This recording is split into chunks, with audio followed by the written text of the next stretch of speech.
folks, welcome back and or to the channel. Rod here, self-educated entrepreneur, and spending the night. I did a video a couple nights ago revealing the truck. Hopefully y'all like that one. Kept busy this week, and there's promotional stuff going on with the stuff we haul, so got to pick up an extra load, so got back up to the yard in Michigan this morning. I dropped and hooked and came back. I've already made 2 deliveries and parking my butt here at the Loves in Plymouth, Indiana. So it's today's subject is a core subject that I see a lot of female drivers, truck drivers out there,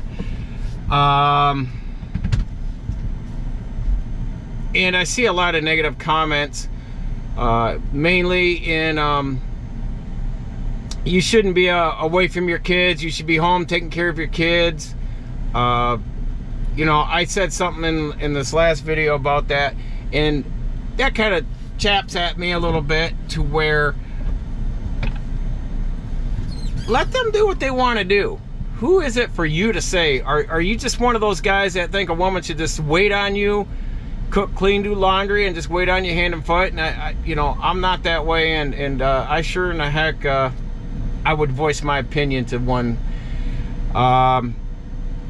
You know, if that lady is making a great living, better than just working some 9 to 5, whether at McDonald's or a nursing assistant, you know, healthcare pays crap, unless you are an RN or a doctor. Outside of that, everything else just pays crap, and your job's not secure. Hey, hospitals are nothing more than businesses now, so you can get laid off in that any more than in manufacturing. So it got shown during the pandemic. But back to this, you know, a lot of guys have a hard time making it out here, you know, especially young guys that come out starting, you know, as a company driver. And I believe, you know, if you don't have that home value, the core of support, you're gonna fail, because your spouse is gonna nag and gripe on you, whether it's male or female. And if you're not having that discussion before you step forward into this industry, where you're just like being in the military, being deployed in the military, and you know there's a lot of marriages that got broken up over, you know, over those situations. So it's the same like this. And if your wife is not supporting you, or I'm gonna say wife, but spouse, whether it's male or female. So if your spouse is not supporting you, and it's not just in this driving either, it can be starting up a business. You know, instead of being just a lifelong W-2 company employee, you want to go off and start your own business and be your own person, self-employed. Just, you know, make sure you're both on that page. Otherwise, you know, you see enough video shorts and stuff like that of you know, the other person just not supporting because they want to live life like their friends are doing, hooping it up, having a good time, traveling, spending money.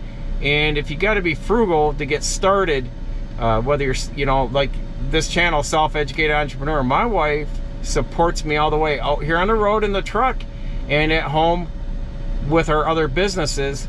She's jumping in as often, as much as she can, to her capability with her disabilities.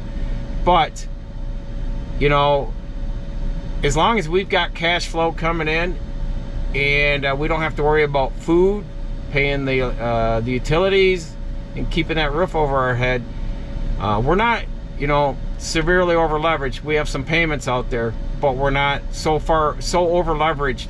We are putting money away. And that's the thing, is if your spouse is not supporting you to where you can build up your business, build up your family, your living, your cash flow for your family. A lot of men work hard being out here, and it could be in any aspect, but if that's their way of putting bringing money in and food on the table and roof over your head, just know people, female or male, that if you signed up and your other is the breadwinner and they've got to sacrifice at times home time to get out there and bring that sustainable way of living, you should be supporting them, greeting them, helping out as much as you can, because it makes their work life, my work life out here, very enjoyable but stress-free. Because when your spouse is griping, nagging, hanging the phone up on you, that happens a lot. And that's not, how can you get your center of attention, your focus, and if you got to be home because your spouse is needy or such. So just think about when you step into a career or a career change, and especially if you're new together, or you're breaking tradition of what you and your spouse have been, like, hey, maybe both of you were doing the same kind of industry and it was working out, then all of a sudden, jobs dry up, layoffs happen, and you got to make career changes. Just sit down and reassure each other that you've got each other's back on the change in that marriage, the change in the family, or if you got to sell your house, pick up and move. But you really got to have that core support. And I don't know. I don't think the hard times and crap hasn't really hit the fan yet to challenge a lot of couples, but it's coming. The economic downturn is here. The collapse is happening, especially with the migration of all these illegal immigrants coming across the border. Things are going to get taxed out in our economy as far as food, resources. Hell, now they're saying the school systems are taxed out. There's just, like in New York City, the schools have taken on 20,000 extra kids. So like I said, if things happen where you're having to make a career change, just make sure your spouse has your back. For richer or poorer, sickness and health. And I will say, money comes between people, and that's the #1 cause of divorces. It's going to be money and finances. But when your spouse becomes terminally ill or incapacitated in such a way with disabilities that it changes the trajectory of your relationship, do you bail and run, or do you stand and support them?